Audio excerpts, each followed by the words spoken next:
Polo کو کھیلوں کا بادشاہ یا بادشاہوں کا کھیل بھی کہا جاتا ہے، مگر بادشاہوں کا یہ کھیل انتہائی مہنگا کھیل بھی ہے۔ چترال کے شاہی مزاج لوگوں نے صدیوں سے اس کھیل کو اپنے مجداب کے تحت ابھی تک زندہ رکھا ہوا ہے۔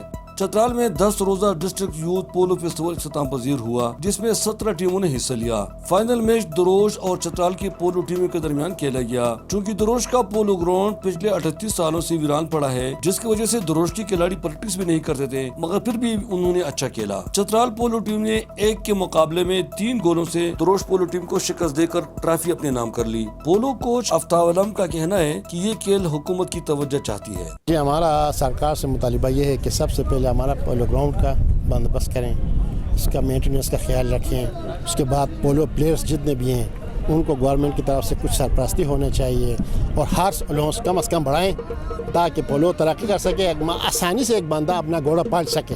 فائنل میچ کے موقع پر ڈپٹی کمشنر چترال انور الحق مہمان خصوصی تھے، جنہوں نے کھلاڑیوں میں انعامات تقسیم کیے۔ ان کا کہنا ہے کہ پولو کھیل کو مزید ترویج دیں گے اور ہم اپنی لمیٹڈ ریسورسز میں زیادہ ایکٹیویٹیز ہو رہی ہیں۔ چترال کے ڈسٹرکٹ پورٹ آفیسر عامر زمان نے میڈیا سے بات چیت کرتے ہوئے کہا کہ اب چترال بھر میں کھیل کے میدانوں میں پھر سے رونق آئے گی۔ ہم نے انشاءاللہ ادھر پہلی دفعہ بزکشی بھی کی چترال میں اور پولو بھی کی۔ جی، دروش ٹیم کے کپتان شہزادہ ہشام الملک نے بھی اظہار خیال کیا۔ یہ ہمارے لیے ایک بہت بڑے فخر کی بات ہے کہ 40-50 سال بعد دروش کی ٹیم چترال میں کسی ٹورنامنٹ میں فائنل میں پہنچی ہے۔ بادشاہوں کے اس کھیل کو دیکھنے کے لیے کثیر تعداد میں تماشائی آئے تھے۔ جو پولو ہے یہ اپنے پیورلی اس پوزیشن پہ، کیونکہ اس کو کہتے ہیں فری سٹائل پولو۔ کھیل کے اختتام پر کھلاڑیوں نے حسب روایت بنگڑا بھی ڈالا۔